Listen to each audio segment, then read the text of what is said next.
안녕하세요. 조용히 쌓는 부입니다. 올해 수익률 상위 ETF 목록은 내 계좌가 아니라 내 기준을 흔들기 위해 존재하는 것처럼 보입니다. 상위 10개 중 9개가 레버리지 ETF였다는 이야기 한 번쯤 들어보셨을 겁니다. 그 목록을 본 순간부터 멀쩡하던 내 수익률이 초라해 보이기 시작했다면 문제는 상품이 아닙니다. 남의 수익률이 내 판단을 대신하기 시작한 그 순간입니다. 오늘은 그 마음을 정리해 보겠습니다. 그럼 이제 시작합니다. 시장이 크게 오르는 해에는 수익률보다 먼저 오르는 것이 있습니다. 바로 비교하는 마음입니다. 올해 상반기는 그 비교가 유난히 견디기 힘든 시기였습니다. 반도체가 시장 전체를 끌어올리면서 그 흐름을 2배로 담은 레버리지 ETF들이 수익률 순위표 상위권을 거의 독차지했기 때문입니다. 언론에는 세 자릿수 수익률이라는 표현이 아무렇지 않게 등장했고 커뮤니티에는 계좌 인증 글이 줄을 이었습니다. 점심시간에 무심코 열어본 앱에서 누군가의 계좌가 반년 만에 2배, 3배가 된 화면을 보게 됩니다. 그 순간의 감정을 아마 많은 분들이 아실 겁니다. 축하하는 마음보다 먼저 나는 뭐하고 있었나 하는 생각이 스쳐 지나갑니다. 배당 ETF나 지수 ETF를 조용히 모아온 분들일수록 그 마음은 더 복잡해집니다. 분명히 내 계좌도 올랐습니다. 계획한 날에 계획한 금액을 넣었고 배당도 꼬박꼬박 들어왔고 숫자만 보면 아무 문제가 없습니다. 그런데 남의 수익률을 확인한 순간 그 멀쩡하던 계좌가 갑자기 부족해 보이기 시작합니다. 어제까지 만족스럽던 수익률이 오늘은 초라하게 느껴지고 잘 지켜오던 원칙이 답답하게 느껴집니다. 여기서 한 가지 사실을 짚고 가야 합니다. 내 계좌는 어제와 오늘 사이에 아무것도 달라지지 않았습니다. 달라진 것은 계좌가 아니라 비교 대상이 눈에 들어왔다는 사실뿐입니다. 같은 계좌를 두고 어제는 편안했고 오늘은 불안하다면 그 불안의 원인은 계좌 밖에 있는 겁니다. 투자에서 이 감정은 아주 구체적인 형태로 나타납니다. 나만 이 흐름에서 소외되고 있다는 불안, 흔히 말하는 포모입니다. 포모가 무서운 이유는 손실이 났을 때가 아니라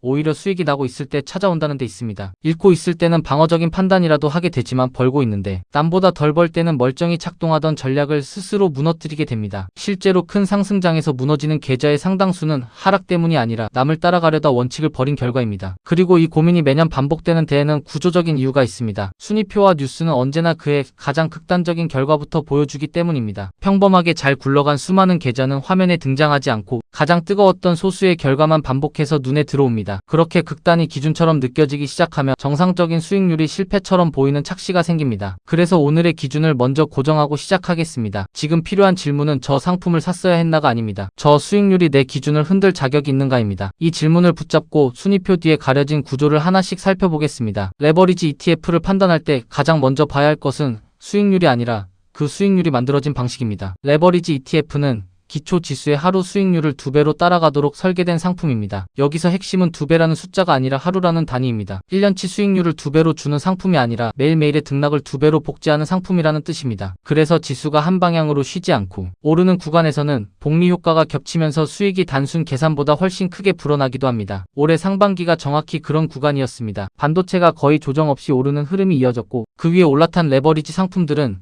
설계 배율 이상의 성과를 만들어냈습니다. 문제는 같은 구조가 반대 방향으로도 똑같이 작동한다는 점입니다. 지수가 하루 크게 빠지면 레버리지는 그 2배로 빠집니다. 그리고 오르내림이 반복되는 구간에서는 지수가 제자리로 돌아와도 레버리지 계좌는 조금씩 깎여 있는 경우가 생깁니다. 간단한 예를 들어보겠습니다. 지수가 하루에 10% 떨어졌다가 다음날 10% 오르면 지수는 거의 제자리로 돌아옵니다. 그런데 2배로 움직이는 상품은 20% 떨어진 뒤 20% 올라도 원금의 4%가 사라져 있습니다. 출렁임이 반복될수록 이 차이는 조용히 쌓여갑니다. 그래서 레버리지는 방향을 맞추는 것만으로는 부족하고 그 방향이 흔들림 없이 이어져야 제 성과가 나오는 구조입니다. 실제로 올해도 시장이 하루 만에 급락했던 날이 있었습니다. 전날까지 순위표 맨 위에 있던 상품들이 그날은 가장 큰 폭으로 떨어진 상품이 되어 있었습니다. 같은 상품, 같은 구조인데 어제는 부러움의 대상이었고 오늘은 공포의 대상이 된 겁니다. 이런 상품에 예탁금 요건과 사전 교육이라는 문턱이 붙어 있는 것도 우연이 아닙니다. 제도조차 이 상품을 일반적인 지수 투자와는 다른 성격의 도구로 보고 있다는 뜻입니다. 높은 수익률에는 그만큼의 이유가 있고 그 이유는 대부분 감당해야 할 변동성의 크기입니다. 한 장면을 떠올려 보겠습니다. 순위표를 보고 마음이 급해진 투자자가 있습니다. 몇 달을 지켜보다가 더는 못 참겠다는 마음에 이미 크게 오른 상태에서 레버리지 상품에 들어갑니다. 들어간 직후 시장이 흔들리기 시작하고 계좌는 하루에 몇 %씩 출렁입니다. 순위표에서 봤던 수익률은 남의 것이었고 내 앞에 있는 것은 매일 아침 확인하기가 두려운 계좌입니다. 밥을 먹다가도 회의 중에도 머릿속 한구석에는 계속 그 숫자가 떠 있습니다. 수익을 기대하고 시작한 투자가 어느새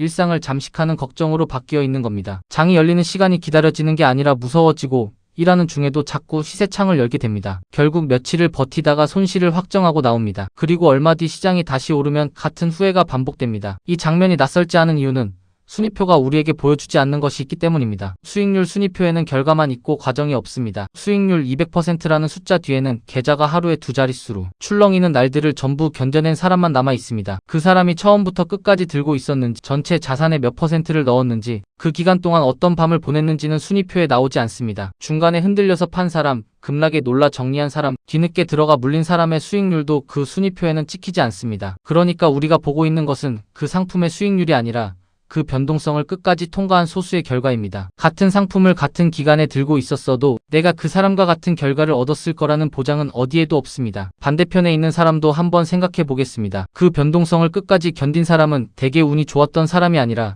처음부터 다르게 시작한 사람입니다. 전체 자산에서 잃어도 되는 만큼만 정해서 넣었고, 최악의 경우 얼마까지 줄어들 수 있는지 미리 계산해 두었고, 그래서 급락한 날에도 계획 안에 있었던 사람입니다. 즉, 그 수익률은 상품이 만든 것이 아니라 그 사람의 준비가 만든 겁니다. 상품만 따라 사고 준비는 따라 사지 않으면 같은 순위표의 반대쪽 끝에 서게 됩니다. 처음 질문으로 돌아가 보겠습니다. 저 200%라는 수익률이 내 기준을 흔들 자격이 있는가? 비교를 하려면 수익률이 아니라 조건을 비교해야 합니다. 나는 계좌가 하루에 10% 넘게 줄어드는 아침을 견딜 수 있는 사람인가? 이 돈은 몇 년을 묻어둘 수 있는 돈인가?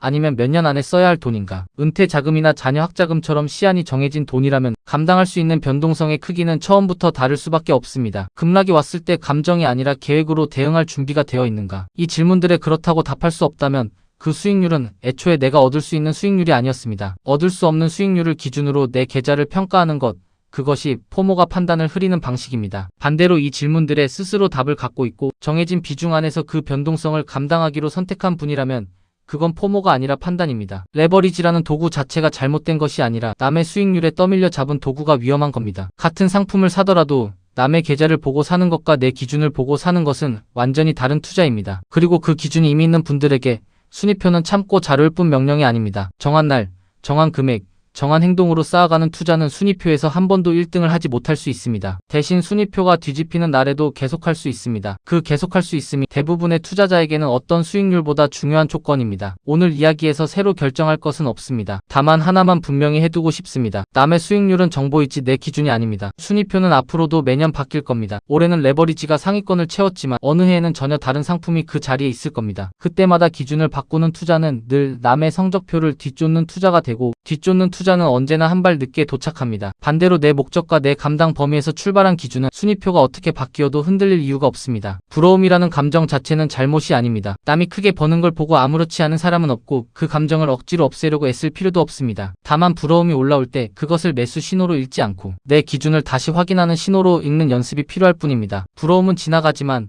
그 감정에 떠밀려 내린 결정은 계좌에 오래 남습니다. 기준이 있는 투자자의 하루는 사실 단순합니다. 정한 날이 오면 정한 금액을 넣고 나머지 날에는 시세창 대신 자기 일상을 삽니다. 남의 수익률이 아무리 요란해도 그 하루의 리듬이 흔들리지 않는다면 이미 잘하고 계신 겁니다. 오늘 밤에도 어딘가에서는 누군가의 수익률 인증이 올라올 겁니다. 그 화면을 보고 마음이 흔들리는 날 딱 한 가지만 떠올려 보시면 좋겠습니다. 남의 계좌가 얼마나 불어났는지는 내 인생의 문제를 하나도 해결해 주지 않습니다. 내 계좌가 내 계획대로 쌓이고 있는지 확인해야 할 것은 그것 하나입니다. 오늘 이야기가 그 확인을 조금 더 편안하게 만드는 데 도움이 됐으면 합니다. 조용히 쌓는 부 마음이 편안해지는 투자 이야기. 이 영상이 도움이 되셨다면 구독과 좋아요로 함께 해주세요. 여러분의 투자 여정에 작은 힘이 되겠습니다. 오늘 내용은 정보 전달을 위한 일반적인 내용입니다. 최종 판단과 책임은 투자자 본인에게 있습니다. 오늘도 조용히 쌓는 부와 함께 해주셔서 고맙습니다.